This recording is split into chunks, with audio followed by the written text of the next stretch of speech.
Good evening, everybody. Welcome back in for another episode of Swiss Cheese Beats. My name is Daniel. This is episode 30. And we're going to go ahead and close out this extensive interview with Jim Casella. This is now part 4 of this great interview that took place earlier this year during the TMEA convention here in San Antonio. If you have yet to catch any one of the parts, you can catch them over on my Facebook page, which is facebook.com/SwissCheeseBeats. Or if you just need to catch up on part 3, you can actually click over here. But if there are any parts that you have yet to catch up on, and maybe you want to stay here on YouTube, there are links available for you down in the description below. Not only that, but if you have yet to join the community here at Swiss Cheese Beats and subscribe to the show, please consider doing so by hitting that red button down below, and also make sure you hit that bell notification. That way you get notified every time a new episode drops. So let's go ahead and jump into the closing segment of this interview with Jim Casella. Here is part 4. All right, and then you do a lot of writing. Yeah, not as much as I'd like anymore because tap spaces. All right, and then you do a lot of writing. Yeah, not as much as I'd like anymore because tap spaces consuming a lot of my time these days, but I do still try to fit in composition work when I can. And you just released three new ones this year, or? Yeah, last year was a pretty busy year because, let's see, in addition to doing the film score, which, well, I guess we can talk about that later, but I have 3 new percussion ensembles as of 2017. So what are those 3? Truth or Consequence,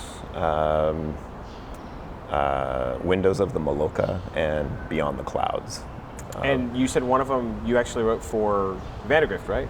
Who premiered it at Midwest. Yeah, that was the latest one, Beyond the Clouds. That was just premiered a couple months ago at Midwest. They commissioned it, and I actually dedicated that to my friends. Joe Hobbs, the percussion director there, is a good friend of mine, and he and Mark Hunter and Sean Womack are buddies of mine that I go on these crazy summer adventures with. We'll go hiking in Peru, and oh, nice. This first one was about a trip to Nepal that we took, where we went there during monsoon season, and basically... On purpose? Actually, we kind of figured that out after we booked our time slot and realized that, we're going to be in the Himalayas hiking around through rain and leech-filled paths, and all these beautiful mountains that you could normally see are going to be completely obscured behind the clouds. And every once in a while, though, there'd be a parting in the clouds, and so Beyond the Clouds was this thing. Oh, it's cool. kind of like the mindset that even though you might not be able to see something that's right there, it might still actually be there right in front of you. And, so it's a fun piece. I kind of think of when it's overcast and you're flying on a plane and then you rise above it and it's like, oh, there's the sun. Exactly. And you look down and you can't see anything. Yeah, and I live in Portland, so it's cloudy 9 months out of the year. So that could be hard. Yeah, it can be. Yeah. It can be. I got some general questions. So, talking about the activity, just a general, I guess we can stick with the drum corps, the marching activity. Where do you think it's headed next? That's a good question. I almost feel like I'm not even a good barometer of that right now because I feel so far removed from it. Like I said, 2009 was my last year at Cavaliers, and I really haven't. I actually just saw a drum corps show live for the first time just a couple summers ago. I purposefully went completely cold turkey off of drum corps for a while just to kind of reset. And it was really fun to come back as a fan and not having really been keeping tabs on it too much. Yeah. And things have changed. It's the production value of the shows has really gone through the roof, and there's. It seems like there's a lot of attention being put into the technical electronics and that sort of that side of the show. Sure. It's impressive. It intimidates me a little. I imagine if I were to dive back in and start doing that again, that scares me. I don't know if I could do it. I mean, these guys literally. It's overwhelming. Yeah, they literally have one person who only does sound. Yeah. It's almost like a touring band. Basically. Yeah. I think that's the smart way to do it. It could be said that is that practical? It's probably not practical for everybody to be able to hire a separate person just to focus on that stuff, or even just to be able to afford all that gear. But these days, indoor percussion and DCI being what it is, it's almost like part of the cost of admission is that is a big part of the gig. I definitely agree with that. There does have to be a lot of technical know-how now, just from a design standpoint and from a staffing standpoint. It changes. I think it changes the landscape of what you're creating purely acoustically versus what's mixed in from samples, or what's a blend of the two. Sure. And I mean, as a designer, I could see how appealing that would be. Like, suddenly there's this infinite world of options that you have to play with. Yeah. And then I think there's also, maybe the old school guy in me too I'd be a little nervous to completely open Pandora's box, because there's still something about just the raw sound of a really powerful drum line, or a really like loud horn line that and it's just pure acoustic sound that just punches you right in the gut. That like I would be a little bit worried that we're going to lose some of that because we're too busy trying to find a way to make everything perfect, to mix it or amplify it just so that it sounds super highly produced. But definitely don't want to say lose, it's a wrong thing. Yeah, you don't want to lose a human factor. Yes, in it. That's probably a better way to put it. Yeah. What do you think is the most important thing a young percussionist needs to focus on? The most important thing a young percussionist should focus on. And when I say young, I guess middle school, high school, even just starting college. Like that age where they're still eligible to march. Sure. I don't know. I think there's something to be said for trying to be really good at one thing.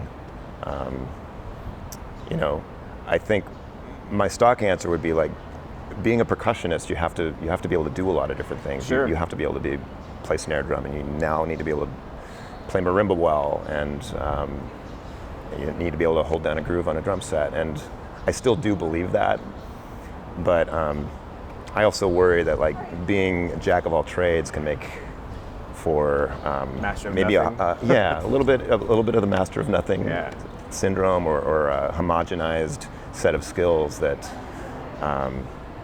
might undercut something that you're really good at. If you're a really great drum set player, but you're focusing on